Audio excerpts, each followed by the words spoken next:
Richard, welcome back to the show. This evening we want to talk about, we're going to talk about Keir Starmer's speech, which I have described as the worst ever speech that I've ever heard from any Prime Minister during my lifetime, at least. But before we get into that, let's have a little look back at last night's events in outside Downing Street. Your initial thoughts? I'm completely shocked by the whole thing, to be honest with you, Paul. What I witnessed last night, and I was watching a live stream from the Daily Telegraph, and I streamed it into my own channel and did commentary on it as it was going, and I was pulling in other feeds. And every feed I pulled in, all I saw was middle-aged men and women getting handcuffed and dragged away by the police. Now, I wasn't on the ground, so I don't know exactly what happened, but from what I could see, the police were just arresting anybody. I mean, Martin Daubney got cuffed. Yeah. And the only reason they let him go was because one of the officers actually recognized. And I saw Martin Daubney get cuffed. Yeah. And I actually said it on the live. So what happened last night, there was that 73-year-old woman with a pacemaker. They handcuffed her. I cannot understand why the police behave like that. Two-tier doesn't even come into it, Paul. We've seen how they've policed the other demonstrations. We've seen how they policed the pro-Palestinian demonstrations. The pro-Palestinians beamed from the river to the sea on the side of Big Ben, and the police did nothing. So what I witnessed last night was disgusting. And again, let's be honest. We've been building a bit of trust with the public order police in the Met. We can't, when they've done the job right, we can't fault them. You know, me and Tommy worked with them for a long time on both demonstrations that we've just done. And for them to do that last night, to me, was an utter break and betrayal of trust. But I genuinely believe it was coming from Starmer. And they just went in heavy-handed, arrested 111 people. They just wanted a number. They wanted a big number to make it sound like there was... Because, let's be honest, there was a little bit of a scuffle near the cenotaph, which the police actually caused themselves by blocking the road. And that was it. That's all that happened. Richard, we know from previous experience that if you kettle people and you kettle them whilst wearing riot gear and then start pulling out your truncheons and your batons, history tells us that temperatures are going to raise. Now, for me, and I like to think I'm a level-headed person, you know, look, some of the behaviour from some of those people in the crowd last night wasn't ideal. But it was a reaction. My point is that was a reaction to the provocation of the police. And I think their behaviour was absolutely disgraceful last night. It was deplorable. And totally and utterly unacceptable. Now, that's not to condone the behaviour of anyone that might have thrown anything at the police. You can't do that. Well, you can't. But the thing about it is, Paul, I'll be honest with you. I think the crowd, from what I saw, and I watched the whole event on different streams, and then I watched loads of the other footage, and from what I saw, that crowd of people, 99% of them behaved impeccably. Correct. They did not attack the police. There was what happened was there was a confrontation when the police blocked the road. That's what happened there last night. And they blocked the road deliberately at the cenotaph to have that footage of the cenotaph being desecrated by violence. It was despicable action by the Metropolitan Police. Whoever's in charge of that unit should be sacked. There should be an inquiry into it. But instead, we don't get that, Paul. Instead, we get massive condemnation from the usual suspects in the mainstream media. And let's get it right, Paul. The only reason people were there last night is because 3 beautiful, gorgeous little children have been slaughtered by an absolute evil, psychopathic maniac. And people want answers, and people want to mourn that the whole of our country has been hit by this. And fair play to the people that went there last night. They were going there to peacefully protest. You can tell they wanted to be peaceful, because if they'd have gone there for a row, there'd be about, let's be honest, there was a couple of thousand people there. If they'd have gone there for a row, there'd probably be a couple of hundred police officers in hospital today. But there's not, because they didn't go there for a row. Yes, there was a bit of pushing and shoving, a couple of cans and bottles were thrown, you know, but it was, I've seen worse outside a pub on a Saturday night. And inside pubs. But at the end of the day, the police wanted the optics, they wanted the numbers, and they got it. And I think that is an absolute scandal. It's deplorable. This is. Let's get it right, Richard. This is a national scandal. From my point of view, I look back to the miners' strike in Orgreave, and again, let's get it right. That Margaret Thatcher, the Prime Minister, was responsible for telling the police what to do, and they went heavy-handed. Those guys were imprisoned. I mean, thankfully, they got the prison sentence overturned on appeal. There was innocent men imprisoned at Orgreave Colliery that had actually done nothing wrong. They'd just been in the wrong place at the wrong time. They'd been beaten with batons. They'd been arrested, and some of them I think they got something like 10 years in prison. They got out on appeal very quickly. But the reality is, there was people there last night. That lady, 73 years old, she's never been arrested in her life. She's got a pacemaker, and she's getting handcuffed. It's insidious. Why do they even have to handcuff a 70? I mean, I think there was 4 officers there. Let's say there was 3. Let's say I'm over imagining it, but let's say there was 3. 2 policemen and 1 policewoman. If they can't handle a 73-year-old pensioner with a pacemaker and they need to put her in handcuffs, then something is very, very, very wrong. Well, the whole operation was very wrong. I watched all of it, Paul. It was sickening. It's the most sickening display of 2-tier policing I have ever seen in my life.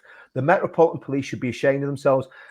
And the sad thing is, I'm going to have to deal with those people whenever we do another demonstration in London. But believe you me, I'll be letting them know exactly what we think of them. And, there'll be no quarter given, as there never is. I'm appalled. I'm absolutely appalled by it. And, we could see this coming because the media had been talking about the EDL. The media have been talking about far-right violence. And the reality of neither of those things are true. I know the people in that crowd.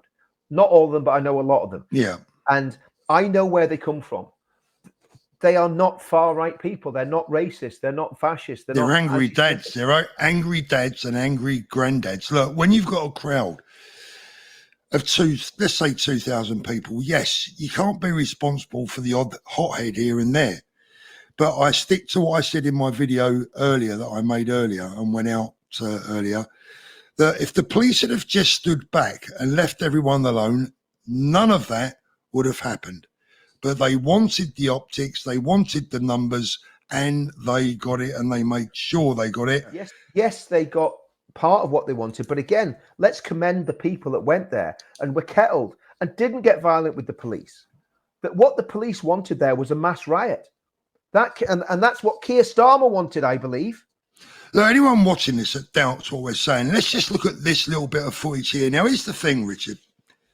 Last week, we had 2 men at Manchester Airport who savagely attacked on CCTV some police officers at an airport and allegedly broke one of the policewoman's noses. We've all seen the footage. For 2 or 3 days after, until the following video came out, until that video came out, the media were beside themselves in wokeness and worrying about the alleged victim, the so-called victim, who, by the way, as far as I know, still hasn't been charged. And there was an absolute outcry from the media. Allegations of racism, allegations of heavy-handedness, allegations of whatever they wanted to throw at the police. Where is the point of outrage from the media for this? Let's watch this first of all in regular speed.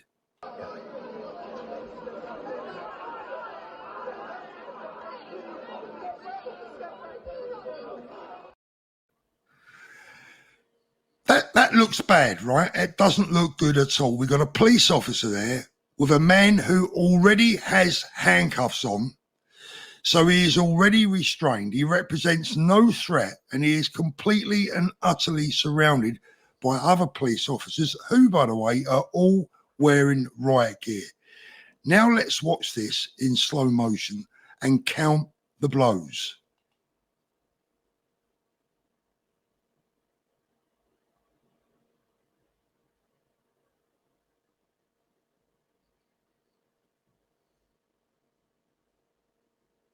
And then the knee to the head, Paul. There's a knee to the head there as well. Richard, I counted 7. It's between 6 and 7. I couldn't quite make out if there was a 7th or if it was just a move of the arm. But there are very clearly 6 punches aimed at the head of a man who is handcuffed and a knee to the head. 2 knees to the head. That is a vicious, violent assault.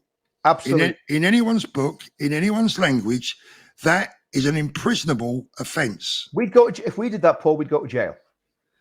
Without a doubt. But like I say, Richard, where's the outcry? Where is this being replayed time and time and time again on Sky News, on the BBC? Exactly. Is it on the front page of the Daily Mail? It's none of those. Exactly. And here's the thing, Paul, right?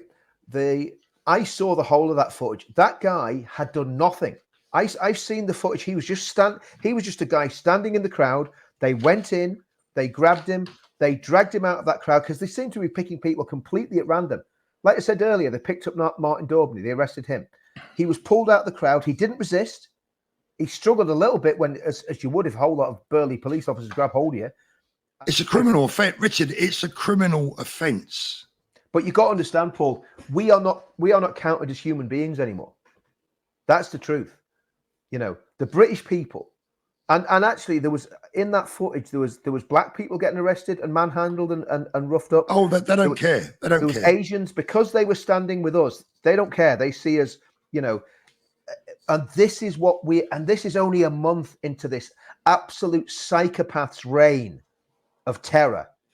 And let's talk about Richard. Yeah. Let's talk about the causes of last night. I mean, look, we've been mourning for years. Everyone's been mourning for years. That no one has listened, no one has learned, and the result was there to see last night. The anger, the outpouring of anger from pretty much everyone in the nation, and all they do is label all of us far right.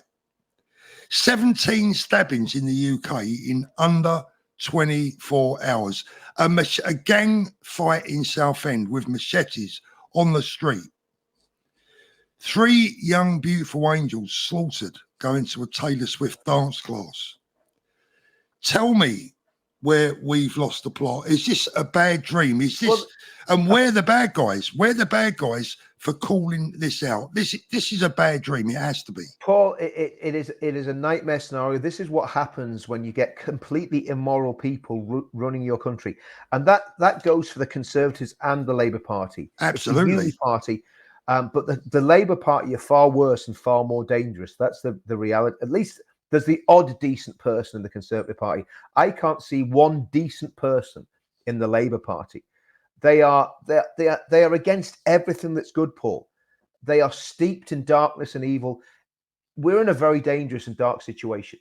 And I think when we're talking about the causes of that today, the reality is the police who arrested that absolute scumbag that killed those children, they should have very quickly been all over this and realized that to not put anything about his identity, anything about his family background. We still haven't heard anything about his religious background. We've heard rumors, but we don't know anything for sure. We don't know why are the counter-terror commands still investigating this case, Paul? That's what I want to know. You would think after all the, 3 or 4 days? You think after 3 or 4 days they would have a handle on whether he's a terrorist or not. So for them to still be investigating this, to me, well, we're not going to get. We have to be very. I'll say, Richard, we have to be very careful now because it's an ongoing investigation. Yes. So, although he's been charged, but it's in the public domain that the counter-terror command was still involved in the investigation, and that's all I'm going to say on that, Paul. People can draw their own conclusion. I mean, look, I spoke about the dangers the other night before this took place last night. I spoke about the dangers of assumption and jumping the gun, and there has been fake news being spread on X. And I'm going to, I mean, this might not be popular, Richard, but I don't give a shit because I'll tell the truth. I'll tell the people as it is and I'll tell them how I see it. People spreading those fake news and those rumours and that fake name, they're awful. they're not helping any type of communities, any cohesion. They're not our friends. No, exactly. And they're very dangerous people, and they should be condemned for spreading fake news. Any fake news where an issue is as sad and as tragic as the one that we're talking about, it's disgraceful to deliberately put out fake news is wrong, and I would condemn those people wholly and 100%. It's shocking, and that's why I was saying the other day, please do not believe anything until it's official. When you're told it's official, then you can make your mind up whether you believe it or not. But the thing is, Paul, as well, if the police had got ahead of this and straight away said, okay, he's a 17-year-old boy from Rwandan migrant parents, we're big boys and girls, we can take that. We want to know why. We want to know why, and we want to know why quickly. But we can take that information and then we can process it and do what we want. But the way they've evaded telling us exactly what this is all about, and are still evading telling us what it's all about. It may be until after the court case is finished when we finally find out what this has all been about. And that probably won't be for what, a year? I think it's I think I read it's January next year that they're going to get him before the court. I think that's when he's remanded until, I think. So the reality is we're in a situation where we still don't know why this happened. And of course, as long as that question mark hangs over the case, there will be speculation. It's just human nature. But I'll say again though, Richard, in this case, speculation isn't helpful to anyone. No, it's not. But it's human nature as well, Paul. I mean, that's the reality. It is human nature. And we've been very careful. We spoke about this the other day, Paul, and we were very careful to say we don't know. I think we did a stream yesterday morning, wasn't it? Yeah, we did. Yeah, don't know what's going on, and we're not going to speculate what's going on. What we do know is that a man from migrant parents murdered 3 little girls and tried to murder 10 other people. We do know that for a fact. That's just the information that's out there. And so Keir Starmer. Let's move on to cheerful Keir. I watched that statement he made this afternoon, and my wife was livid to the point of coming to tears. He showed no empathy whatsoever for the people of this country, no empathy for our anger and our frustration. He was booed out of Southport. What did you make of his speech? I'm going to use these words very carefully, but there's very few people that I have a loathing for. But after what I saw today, I despise that man with every fibre of my being. And that's their strong words. I believe he's evil. I believe he's cynical. I believe he's manipulative. I could be wrong on all those counts, but that's what I believe. And from what I saw today, he had not only did not have empathy for the British people, he had no empathy for the victims and survivors of that psychopathic attack. No empathy whatsoever. He threw a little bit of faux sympathy to the families, but there was no sincerity. He spent about a minute, if that, not even, maybe 30 seconds on what had happened in Southend on this tragic, vile, disgusting crime, and spent the rest of his monologue berating and attacking people that don't agree with his political position. The man is a dictator. He is dangerous. We should all pray that he's gone as quickly as possible. I can hardly hold back my anger, to be honest with you, Paul. He's coming after us. He's coming after patriots. He's coming after people that love the country. He's coming after our movement. You can see it. And I fear for the future in respect. I'm not afraid of him. But and can we just also make it clear that our movement as such, when we talk about the movement, it's everyone that loves this country. It's not a particular group. It's not the people that were there last night or the people that were there on Saturday. It's everyone that loves this country. Paul, the whole point of this, it's a leaderless movement. That's why we got so many people in Trafalgar Square, because we're saying, if you love our country and you genuinely love our country and you genuinely want to see the best for this beautiful United Kingdom. We called it Uniting the Kingdom, and that was to bring everybody together from every background. That's our event on Saturday. Uniting the Kingdom. Didn't matter what colour you were, didn't matter what religion you were. If you love the UK, come and join the party. And it was a party. It was wonderful. It was the best demo event I've ever been on in all the time that I've been doing this. It was absolutely superb. And so that's when we talk about the movement, that's what we mean. We mean everybody. And what we're doing is the exact opposite of what he's accusing those people of last night, because obviously he was targeting very much. Yeah. So let me go through some of Starmer's speech here. I've written a few points down, Richard, so forgive me while I go through them. I mean, he said he held a meeting with senior police where they talked about hate and the breakdown in law and order. Now, which hate is he going to be discussing with senior police? What area of law and order is he going to be discussing urgently with senior police? Is he going to be talking about hatred towards our Jewish community that we see on the streets every day? The huge levels of anti-Semitism? Is he going to be talking about the huge increase in the scary levels of knife crime? Is he going to be talking about young men riding the back of buses, carrying a machete in Brighton, just down the road from me? Is he going to be talking about machete gang fights in Southend? No, he's going to be talking about the far right. And then he said he thanked officers for last night's work. Thanked them, for beating nans and granddads and indiscriminately arresting people. We never addressed the real problem once. He never spoke about the crimes that people coming here illegally are committing against us. All he could go on about was the so-called far right, which for me, I've never seen it. I know it's there, but I've never seen it.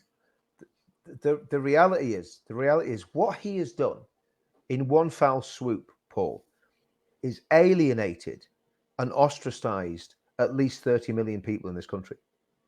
Now, I hope that those people have long memories, and in 5 years' time, that he is severely punished at the ballot box. Because, I mean, it's a tragedy for the country that we've got to put up with these people.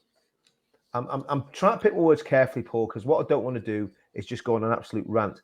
But the disdain, the contempt, the anger I've got towards the Labour Party, and I've got a lot of anger towards people that voted for the Labour Party as well. And I'm going, guys, what the hell did you do? What did you do to us? What did you do to us? But do you know what we've got to do, Paul? We've got to keep really cool heads here, and we've got to go, okay, we've got this collective of lots of different people from all over the United Kingdom. We brought them together. We've got to keep that movement together, that loose coalition of people, lots of different reasons for being involved. We've got to keep that coalition together. We've got to energize them. We've got to give them hope, because a lot of people seeing that tonight will be terrified of what the government's going to do next. But we have got to build our movement exactly as we were doing it, in love. Now, think about this, Paul. What did we talk about on Saturday? Every speaker talked about love for the UK and love for all the people of the UK who love the UK. Not love for the people that hate the UK and want to destroy it. We shouldn't love them. We don't have to. But love for every genuine patriot. We're thinking, I mean, Paul, on Sunday night when we did the Free Tommy demo, which seems like about 6 months ago now, there's that much happened since then. We had Hernan there. We had Filipinos. We had Iranians. We had Africans. We had West Indians. We had people of mixed race. We had white people. We had Christians. We had Jews. We had Hindus. We had Sikhs. We had Muslims in that crowd. I spoke to would you have found a happier group? No. And let's be honest, we weren't happy because Tommy had been locked up. But the esprit de corps that we had there was absolutely fantastic. Yeah. People were standing together in a common cause, and that is why we won't be we will not be defeated by their hate, Paul, because we're the true people of the United Kingdom. The people in our movement love the United Kingdom. They love each other. We're building a family and a community. And I'm not going to let Starmer and his Starmer troopers destroy what we're building. And if he sends me to prison for trying to build a community of love and peace and happiness, well, so be it. Then we've really then we've really got a problem, haven't we? Then we really, you know, Paul. I mean, let's be honest. You know, these totalitarian, authoritarian regimes throughout the world, and that's what we've got. You've got to understand. Starmer is a communist. Communism has filled 170 million graves in the last 100 years. Okay. He went on. He also said, and this is a quote, a direct quote: "We make no distinction. Crime is crime. And so to that end, I can announce today that following this meeting, we will establish a national capability across police forces to tackle," guess what? Did he say we're going to tackle grooming gangs? Did he say we're going to tackle knife crime? We're going to tackle illegal migrants entering our country? And, you know, we're going to tackle the constant pestering and abuse of our women? No. He's setting up to tackle the Brits. He set himself up against the British. I mean, he's the first prime minister in history that immediately after his election has declared war on his own people. That's what he's done. He's declared war on the vast majority of British people. And if you're watching this and you're sitting on the fence, I would ask you to think about what Keir Starmer is planning to do, because you may not agree with everything I say or Paul says, but that's not the issue. The issue is, if they come for us, they'll come for you. If they're going to come for your freedoms, our freedoms, they're going to come for your freedoms. And we've got to stand together against this totalitarianism. This should do more to galvanize support against this government and what they're than ever. Anything else. Yeah, yeah. He also said that he's coming after social media. Now, if that doesn't worry the youngsters, then nothing will, because when he says he's coming after social media, well, it'll be us first. And I've already been told today, ironically, 2 or 3 hours before Starmer's speech, that my TikTok count is on the verge of being cancelled. 5 of my videos were removed from YouTube today. Others have been demonetized. Frankly, I don't know how much longer we've got left. And, you know, I would say this: if my message of peace, love and harmony is seen as being far right, then we really have come to an end, haven't we? I mean, you know, if they're going to start cancelling people like myself, Richard, a 63-year-old granddad that just wants to make everyone safe, then where are we at? Paul, I mean, I've learned a lot from you, because I as anybody that knows me can tell, I can be a bit hot-headed from time to time. And I've learned a lot about how to present myself when I'm doing videos, about what to say and what not to say. And it's not backing out from having the hard discussions, but it's just having those hard discussions in a different way, because we know how censorious these social media companies can be. But believe you me, Paul, there is a purge coming, and we may lose all our channels. And if that's the case, what we're going to have to do is try and rescue something from our very, very meager emailing databases and do it that way and try it. And this is where, guys, if you're watching this, and this is really important, go onto Paul's site, sign up to give him your email. If you can go onto my sites and do the same, we'll put the sites in the description. And please sign up, because they're coming after us. And if they're coming after us, they're gonna come after you guys as well, because you won't get the information that you're getting. And when we do a video, we don't tell lies, we don't make things up, we don't use fake news. You're getting reliable information, and hopefully we're doing something to give you hope that we can actually win this, and we can actually defeat what is going on in our country. This evil, this great evil that's just destroying everything. It's terrible. Richard, after that speech today, my phone was absolutely red hot on the light, with people ringing me saying, I can't believe what I've just heard.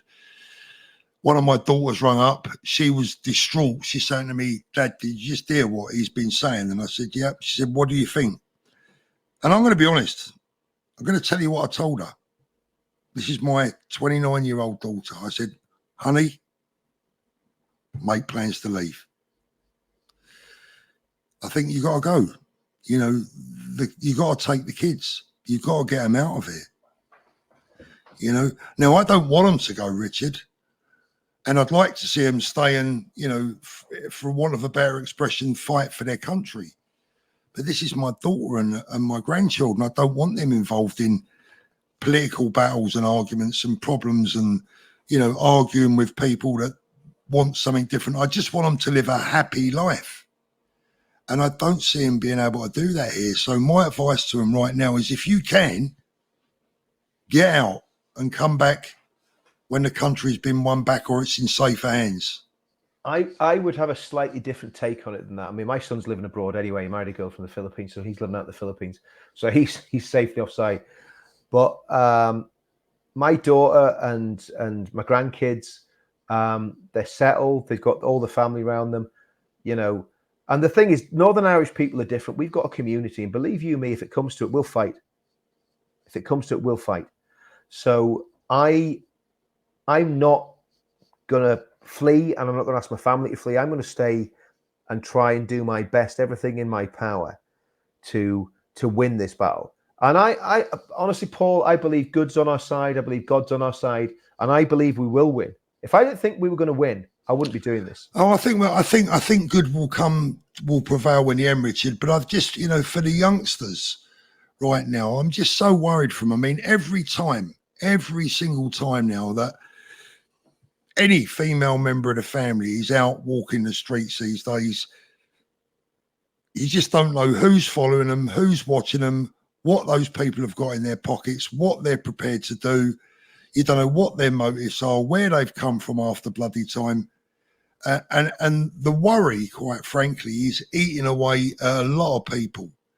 And I see it, Richard. I see it in people's faces. I hear it in their voices. You know, when we speak to them, I mean, I can't tell you how many people I spoke to Saturday. Probably 9 out of 10 people that I met Saturday, and I met hundreds of people at the weekend. They all said the same thing. We're doing this for our kids. We're doing this for our grandchildren. Yeah. And Starmer has come out tonight and basically used the stick to beat us all with. We're all, for worrying about your women and children, you're far right. It's disgraceful, Paul. I cannot express.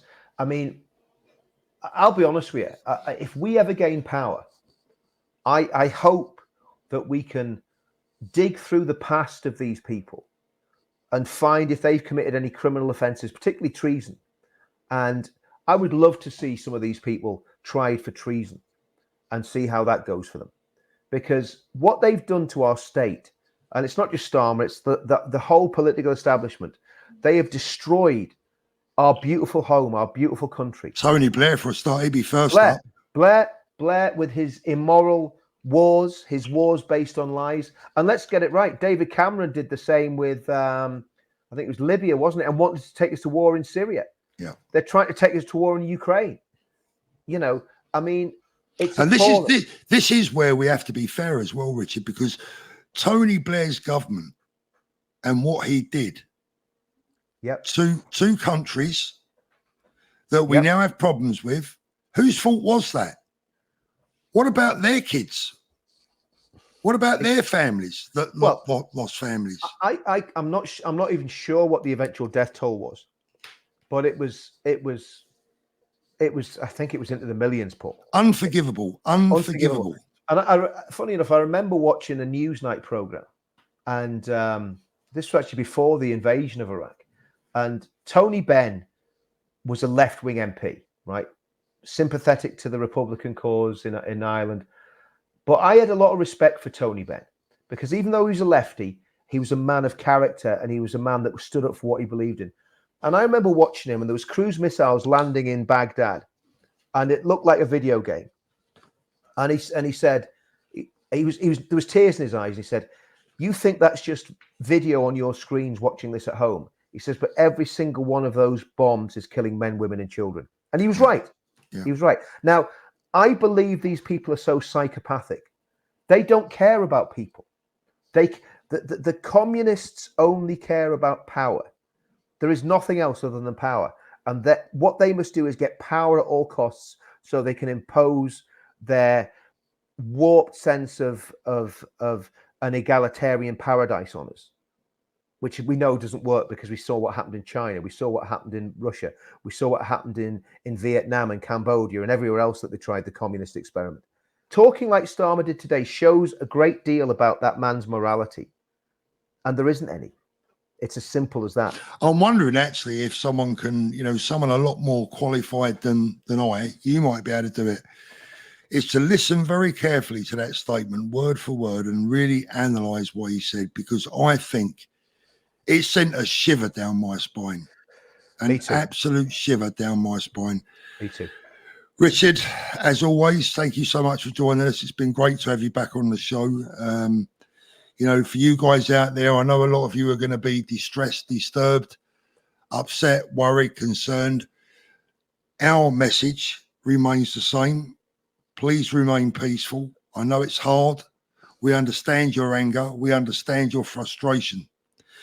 But as has been proven, if you give them what they want, they will only use it to beat us with even further.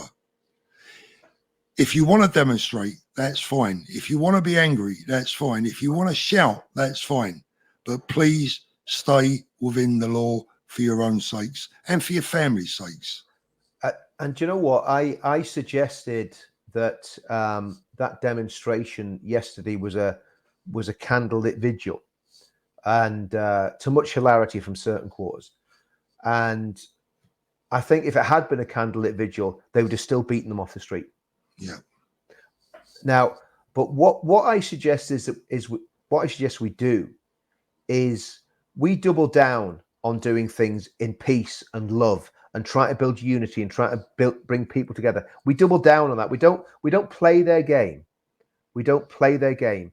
We double down, and we do things like candlelit vigils. We do things where we stand outside the Home Office or Downing Street with tape over our mouths for an hour, just as a peaceful protest, showing that we've been silenced. And peaceful, legitimate protest is the way to win this. Violence will not win it. Violence will lead to violence from all sides. So it has to be peaceful and respectful, and fight hate with love, because these people are filled with hatred for us. Richard, as always, thanks very much. I'll see you soon, brother. Take care.